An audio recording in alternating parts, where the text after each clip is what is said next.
cold. It makes my teeth hurt, but...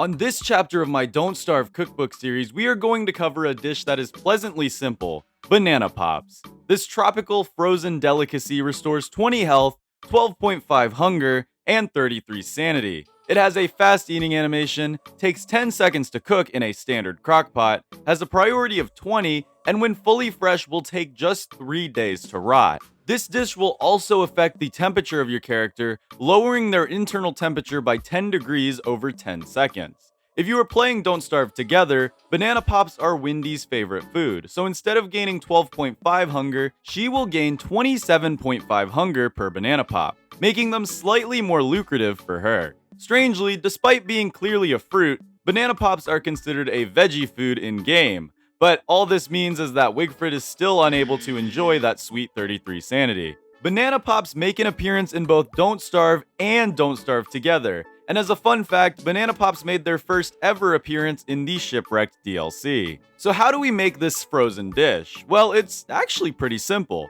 Banana pops unsurprisingly require at least one banana, one ice, and one twig. The final filler ingredient can be anything that's not meat or fish. The best recipe being all of the required ingredients plus one twig.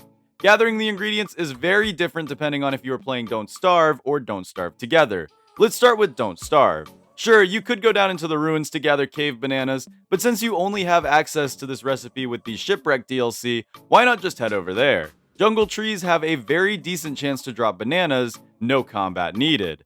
Ice is even easier in Shipwreck. During hurricane season, you may notice that hail is landing all around you. Collect 4 of these and you can make yourself one whole ice cube. Not in hurricane season? Well, fear not. The Ice Maker 3000 is another structure that was introduced in Shipwrecked and will turn any fuel you have into ice incredibly easily. What about Don't Starve Together? Well, unfortunately, bananas and ice are somewhat harder or more limited to obtain. So the only 2 places that have bananas are the ruins and Moon Cay.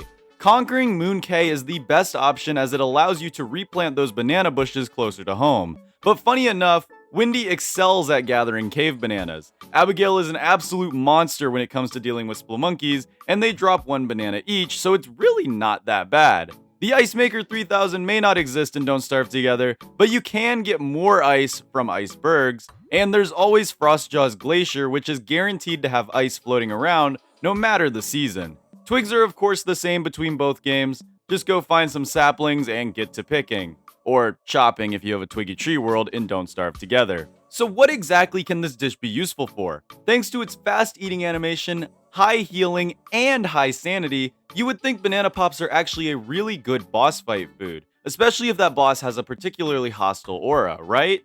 Well, the problem is the spoilage time. If you get a fully fresh one, it will go stale in about a day, losing its sanity bonus completely and limiting its healing. Then after another day, it will be spoiled, becoming harmful instead of helpful. So this dish really isn't made for being an everyday driver. The sanity is still amazing if you happen to need a quick fix though, so it's not all bad. The temperature lowering effects can be useful during summer or dry season, but it won't help for long and spoils even quicker during these seasons, so it's not a good thermal stone replacement. Now, Clay did not invent frozen bananas. Shocker, I know. But where exactly did this dish even come from? Well, get ready guys, because the frozen banana lore is actually way deeper than I thought.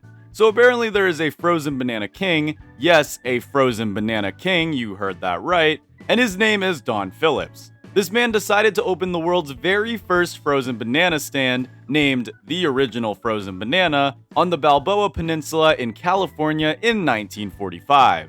Now, I can't find much about Don Phillips himself, or even any pictures of the guy, but it's thanks to him that frozen bananas are considered a tradition on the Balboa Peninsula, and probably the reason that the frozen fruit spread worldwide. As for pre-1945 lore, there is none that I could find, and due to the fact that bananas are a tropical fruit, which basically means they're nowhere near anywhere that they would naturally freeze, I doubt any early hominids encountered the frozen treat by luck. Generally, when you make a frozen banana pop, you won't just have the frozen banana by itself like you would in Don't Starve. Most people will dip them in chocolate or sprinkles, and a lot of banana pops are served with just half of the banana skewered vertically, In Don't Starve, however, the whole banana is skewered horizontally, and there are no toppings whatsoever. So that's how we are going to enjoy today's banana pop. Speaking of that, yes, it's almost time to head into the kitchen to cook this dish. Although, is cook the right word to use? I have no clue.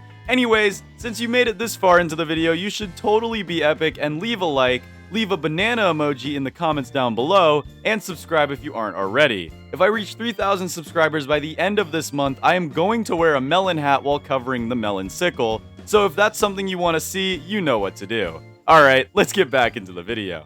It's cooking time, or I guess freezing time?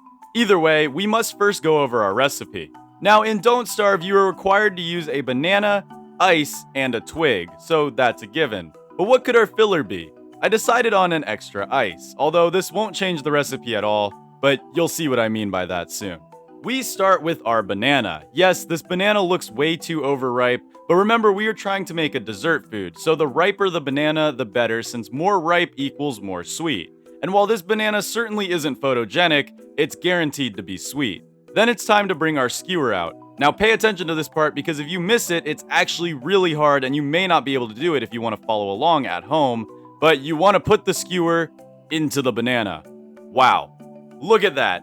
Absolutely marvelous. So you may be thinking, where does the 2 ice come into play? Well, okay, look, we're going to twist this recipe just a little bit. The 2 ice is going to signify my freezer, which is basically just a big ice cube, right? I mean, I don't know. I didn't want to modify the recipe in any way since the in-game model looks like it's literally just a banana on a stick, so yeah. On the bright side, this means we can get to the part you've probably been waiting for, the taste test.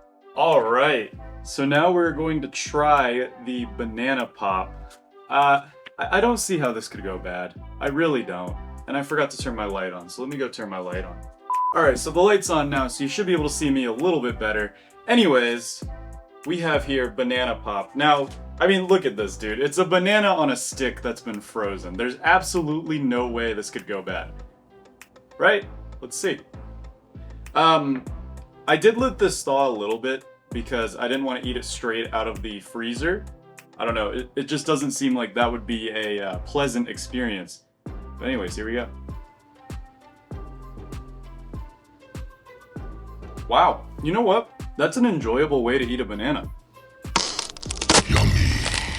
It,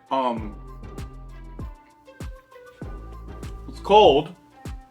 It makes my teeth hurt, but other than that, it's like really good. I mean, it's a banana. You can't go wrong with a banana. Like, I feel like every one of the banana dishes are going to be good, but this is actually surprising. Despite how simple it is, I really gotta say, it's quite good. I didn't pick the prettiest banana. As you can see, we've got a lot of bruises and ickiness, but a banana's a banana, dude. I don't care how many bruises a banana has, it's still edible. It was good. And there you have it. This video was probably a little shorter than the rest of my cookbook videos, but hey, what did you expect? It's a banana on a stick. Regardless, I hope you all enjoyed that episode, and if you did, YouTube thinks you would enjoy this video, so I will see you there. This has been Polarlotus, and I'll see you in the next one. Bye-bye.